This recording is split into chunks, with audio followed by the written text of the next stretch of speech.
Hello everybody, this is Roger Cultee.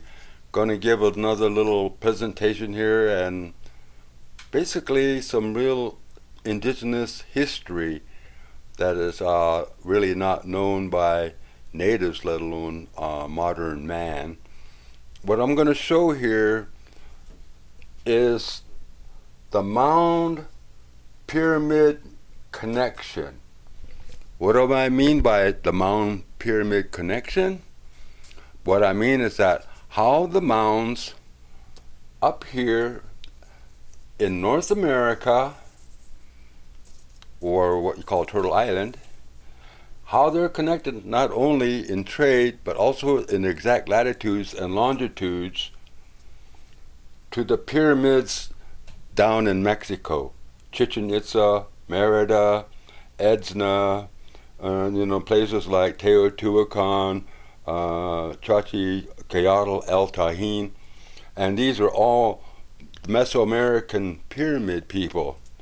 My chart here shows exact latitudes and longitudes. And what are the exact latitudes? They're all in red.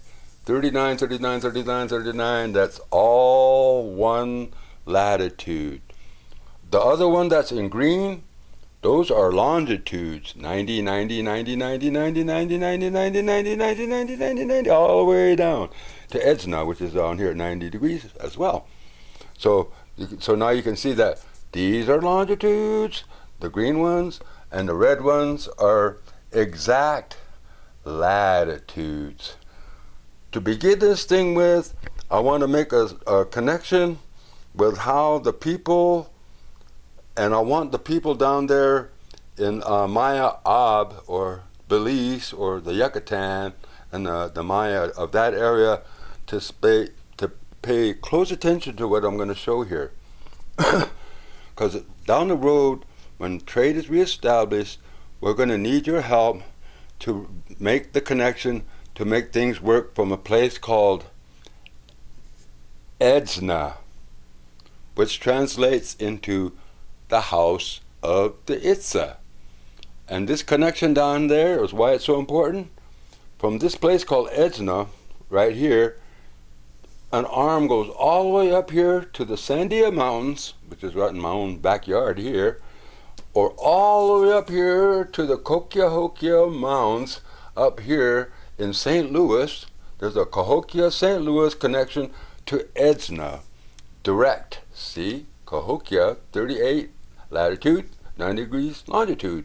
Down here, 19 degrees latitude, 90 degrees longitude, Edna.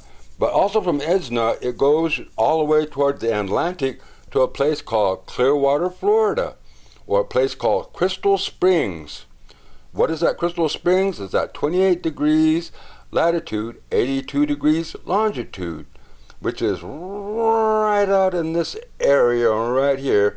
And it's at a place called Lake Okeechobee, or Okeechobee, I can't even say the word right. But anyway, Lake Okeechobee, which is in Florida. And why am I wanting you to talk about this one certain area? Because in this area, I just want the people of Mayab, or the people of the Yucatan, to pay attention to the people that were living at this lake, at Crystal Springs. They were called the Maya Ami. The Maya Ami tribe lived at that lake out in the middle of Florida in the Everglades.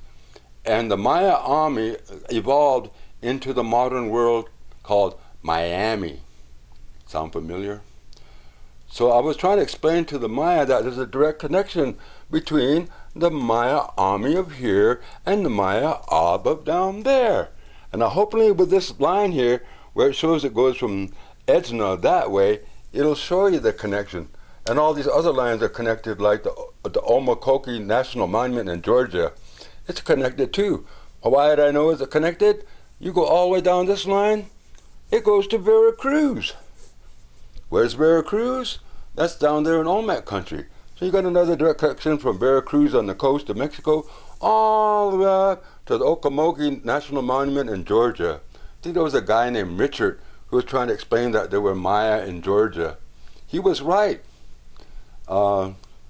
what's that guy, the Scott Walter, was wrong. Those are actually Maya ruins that are connected by trade to Veracruz. Now the reason I wanted to show this connection here, because there's other things that are tied in here that people aren't paying any attention to.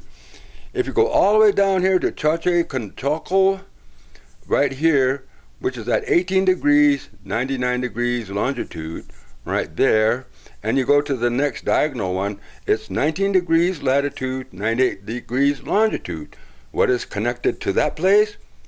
Teotihuacan, Mexico. And what is on Teotihuacan, Mexico? You go to the next one over, El Tajín, and that is at 20 degrees latitude, 97 degrees longitude.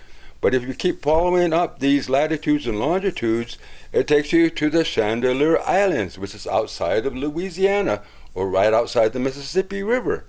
And from that point on, it enters into the United States. It goes to the Battle Creek Mounds in Alabama, and then it goes up to the Fuller side over here, which is dated at 3000 BC, the Etowah Mounds in Georgia, Track Rock, Georgia, Lake Blaylock, Paylock River, and that neck of the woods near Spartanburg, South Carolina, and you keep going all the way up to the Shenandoah River at 39 degrees latitude, 77 degrees longitude.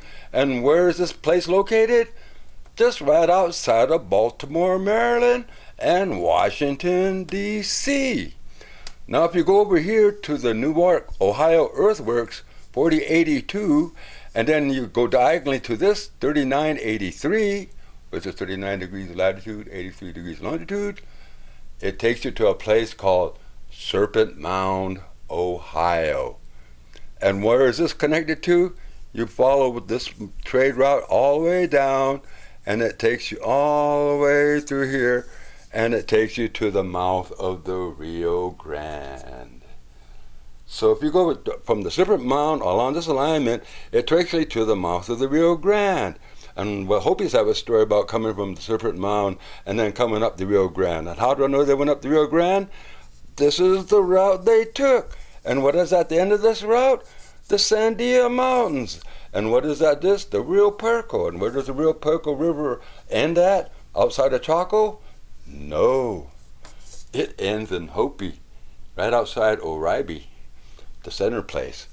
But with this thing here, you can see where the Sandias are located. There's the Capitan Mountains of New Mexico, the Carlsbad Caverns, and this it shows locally how this is all tied into Laredo, Texas, and on down to the islands here, to the mouth of the Rio Grande. But if you go to the other way, they're all connected to Edsna.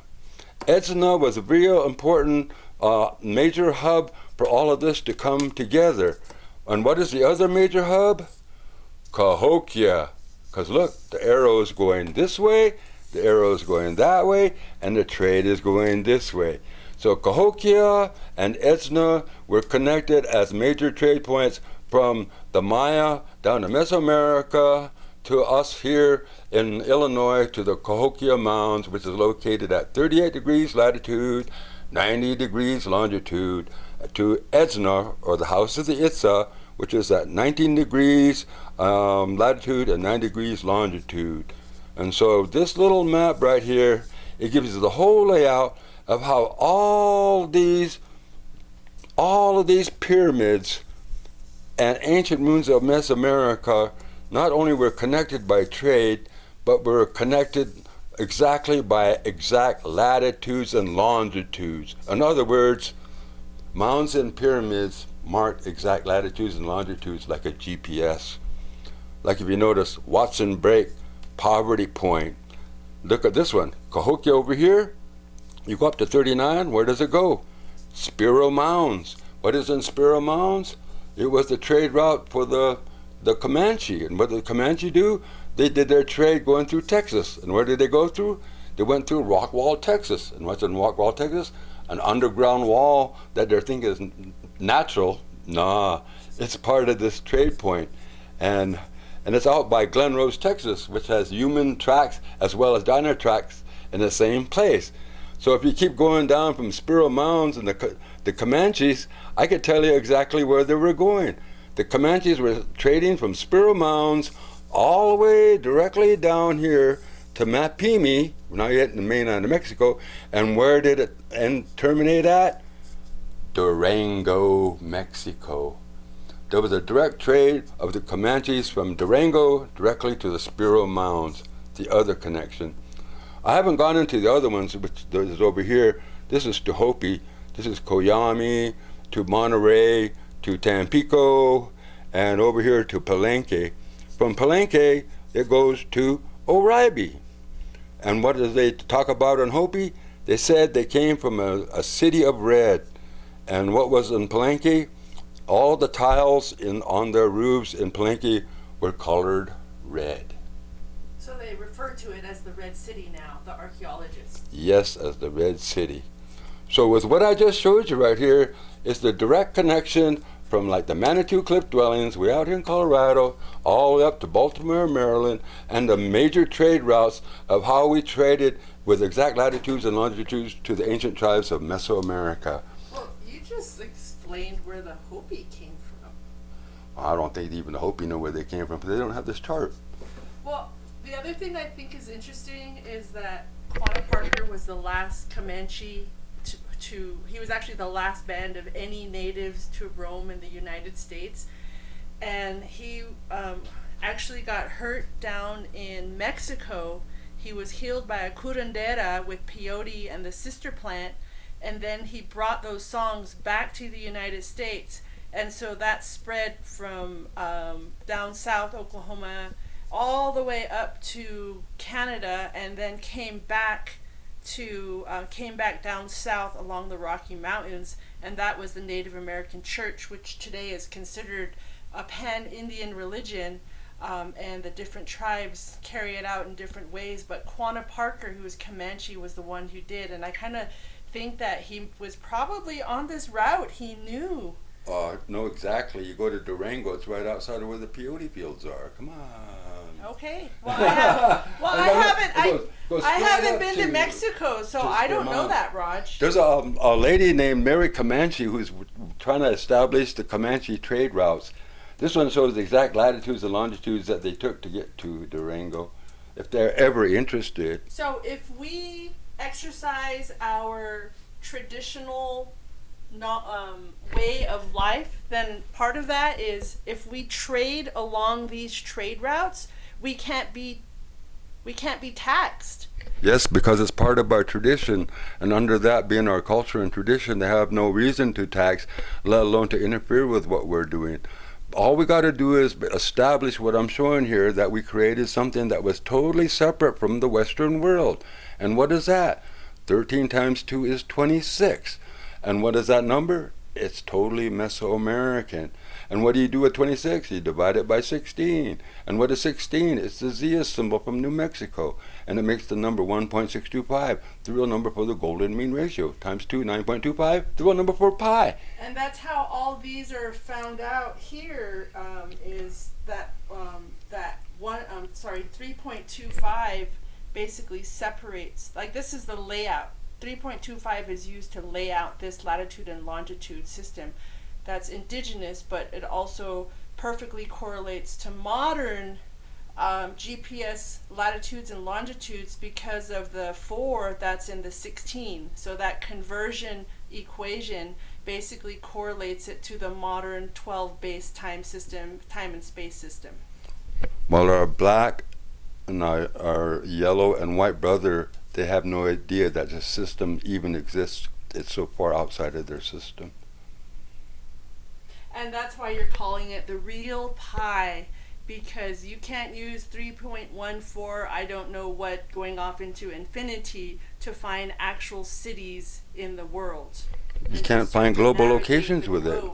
If you do, let me know. I'm going to challenge you. Anybody that learned pi in high school, let me know if you found a practical use for it after you got out of high school. Have you used it at home? Have you used it at the office? Have you used it at work? No. I can answer for you. I'd say 99% of the population probably hasn't used it. Just engineers, maybe to calculate volume. You're an educator. What is pi used for? Come on. 3.14. No, what is it used for? To find the area of a circle and volume and stuff like that. To measure a circle, right? Yes. What is a globe? A globe is a sphere, which is a circle rotated. It's a circle. Yep.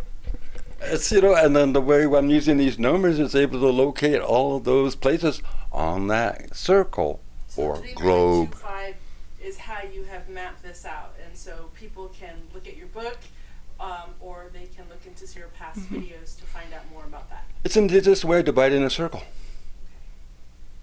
Awesome. Well, thank you, Raj, for sharing that information. You're welcome. Let's hope the mic worked good. This was another test in a sense to see how this mic works.